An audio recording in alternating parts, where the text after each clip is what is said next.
morning, everyone. How's everyone doing today? How's the weekend going? We have fantastic weather in Atlanta today. I'm looking out the window and it's just so lovely and sunny. It's really hot. It's going into the 90s, but at least we have sunshine. Sunshine is just so good for all of us. It helps to elevate our mood, gives us vitamin D, which is important for immune function and all of that. Anyway, I thought I'd mention the weather.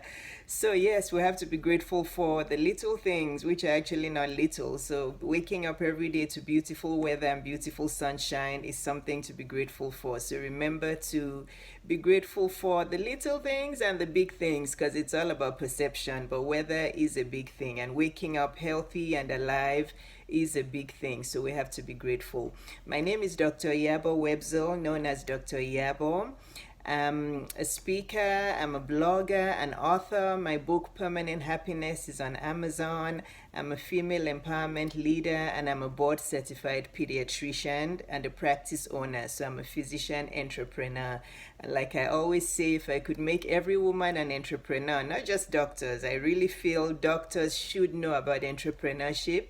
It's so important. It's the difference between burnout and having a nice balanced life to be able to do other things. In the beginning, it's difficult. With any business, it's difficult in the beginning.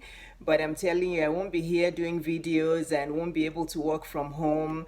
Most of the time now I'm managing my practice if I hadn't taken that big courageous step 16 years ago.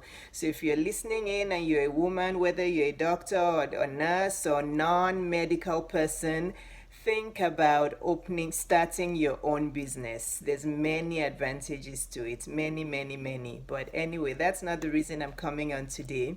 So I wanted to continue on the topic of relationships and divorce and all that, because I can tell it's garnering a lot of interest, and there's a lot of women, lots that have messaged me about how my video really helped them. My video of a few days ago about divorce really helped them. Honestly, that morning I just woke up and something in my spirit just said I should do a video and talk about divorce, and that happens to me a lot.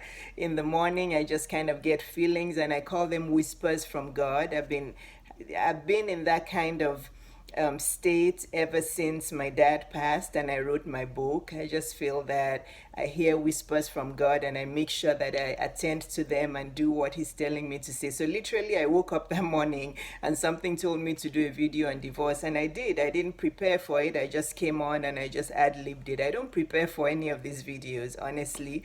I just come on and ad lib, and that's why I really want to do the conference I'm doing, just to let women know that practice makes perfect. To be able to talk to people about the gifts you have, about the business you have that you're starting, about how you want to help people, you have to come out and speak about it, whether it's online or offline. Even if you're not talking online, if you start a business, you have to talk to your clients, you have to tell them about your business, you have to market your business, you have to talk to vendors, you have to hold meetings, you have to be able to put yourself out there in confidence. But anyway, before I go off track, because sometimes I talk about a lot of other things, but I always want to put in things as they come to mind and let you know, because somebody could be listening to this and is wondering, should I start my business? Should I just stay employed? I say you go for it. I say you start that business, because trust me, years after, you will be grateful, because you'll have a lot more time for self-care, for self-love, to be able to mentor people, really use your gifts than just, struggling and hustling and grinding. You know how I don't like those words. I don't like those hustle, grind, struggle. I did a video on it last year about hustling and grinding. I just don't like those words. If you're hustling and grinding, then maybe you're not really living in your purpose. If you feel you have to use so much energy to get where you are, then maybe you're not living in your purpose. But since I did that video, I've gotten many questions, and I've got a few questions about prenups. And let me just say it now before I go on. Let me do a disclaimer. I'm not an attorney. I'm not a lawyer. I don't know anything about financial law and all of that. I'm not a divorce attorney, and I'm not a relationship expert. I'm just a woman like you are, who's living in middle age and who's gathered a lot of wisdom along the way. And I just feel I'm very intuitive, I'm very empathetic, and I'm a sponge. I gather people's emotions and wisdom along the way. So I'm not an expert in all those things. I am a doctor, I'm a pediatrician. I have mentored a lot of medical students. I have met many, many, many families in my 28 years career, and I'm still meeting them. And I listen to people's stories, and I just have gathered a lot of wisdom. And you know how I love books. I read a lot. So I have educated myself a lot too. And I have been to women's conferences. I have people who've mentored me. Ekene Ono is one of them that I talk about, that I've been to her conferences. I've been to a couple of Kwavi's conferences. I read a lot of books. I read a lot of biographies. So I'm a sponge. I have, a growth mindset. I'm always looking for information to make myself better. So, and this is why I think I attract a lot of younger women, because maybe they see in me what they would like to be like in middle age. So yes, I try my best to share my life story and to be as authentic as I can be. Of course, there are some things about our lives we have to keep private. I don't just come out and share everything. You have to know those boundaries. Nobody wants to hear about every little detail of your life. So you have to know how to share to be able to help people and to be able to be a light in people's lives. So yes, so prenups. I don't know why you guys are asking me, but I'll tell you what I feel about prenups. And I really want this to be very interactive. So guys, please, as you always do, post your comments, post what you think. I'm not an expert, but from my wisdom and from my intuition and from my readings, I'll tell you what I feel. And having been divorced and then remarrying again. So if you don't know what it is, you can look it up. But a prenup is a contract that a couple agrees on before they get married about how they're going to split the finances in the event that they do get divorced. So basically, you're planning to make sure your money is allocated properly just in case you get divorced. There's pros and there's cons, I think. So the pros are that, just in case that you do get divorced, you want to make sure that you have money set aside for your kids if you've been divorced before, or for his kids, or in case you own a business, you want to make sure it's, you keep most of the assets of your business and all of that. You get the gist. It's just basically the two people in the partnership, in the relationship, planning beforehand, before they get married, how they're going to split the finances in case they do get divorced. So it could be good, because then it protects you, protects your kids, it protects all of that. But the cons, for me, and I'm not saying whether it's good or bad, trust me, I went through this before my second marriage. I went through trying to decide what I should do. The cons for me are trust, resentment. The relationship becomes contractual. You start to look at each other like, you may even already start to have arguments about money and all of that, suspicious behavior. You'll start to not trust each other before you even get married. And trust me, marriages thrive on trust. If you're entering a marriage where you're already suspecting each other, it's going to be very, very contractual and business-like. So those are the cons for me, just the emotional things that come out of it, the trust and suspecting each other, like, does he even really love me? Does she even really love me? Is this just about money? Is she thinking we're going to get divorced? Is he thinking we're going to get divorced? What's all this about?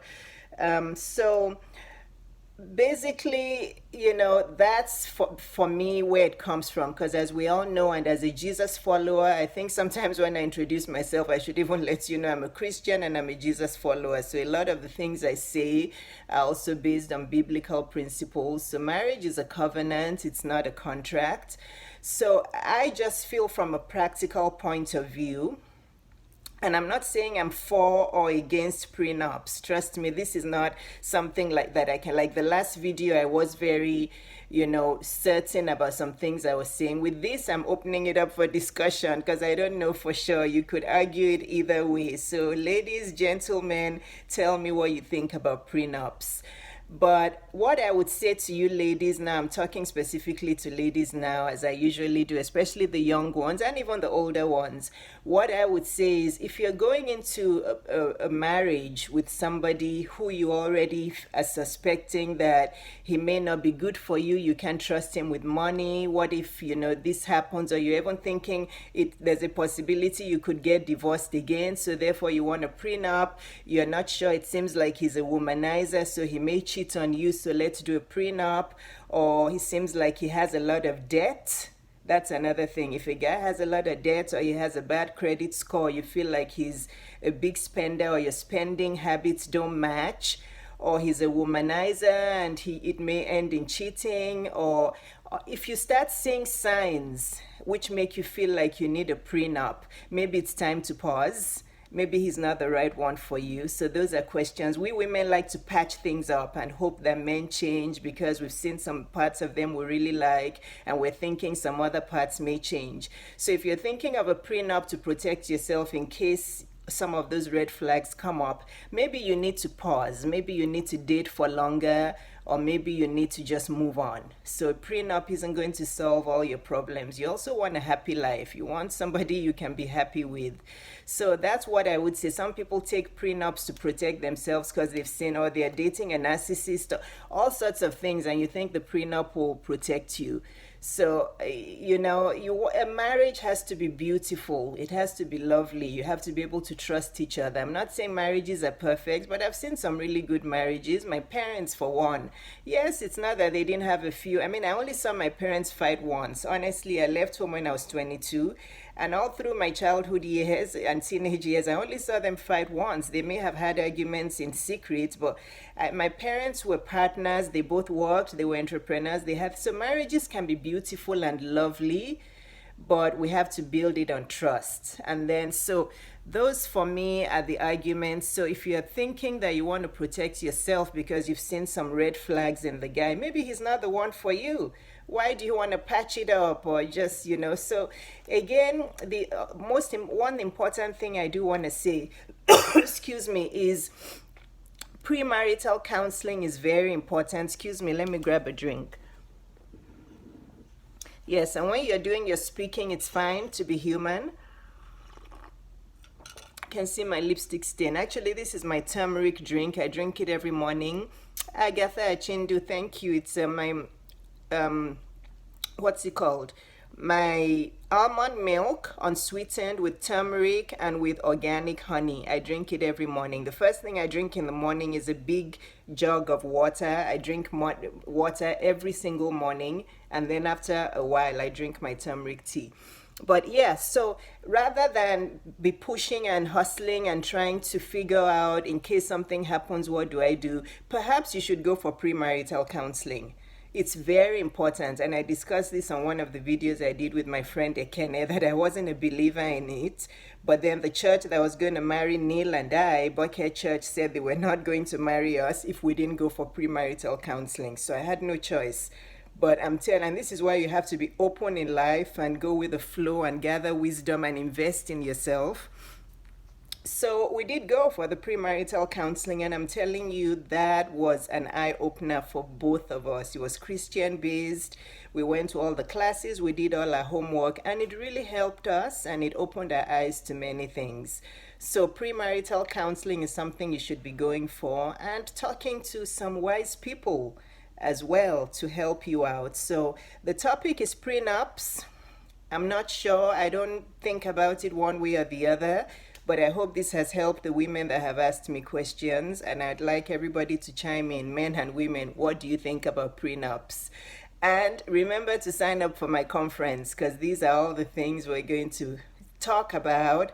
The topic for the main three things for my conference are financial freedom and independence, and financial independence, how to live in your purpose, and how to put those two together. So financial independence and freedom, living in your purpose and feeling fulfilled. And we're going to put those things, piece them down, and help you out with them. So make sure you sign up for the Women Without Guilt conference. Take care.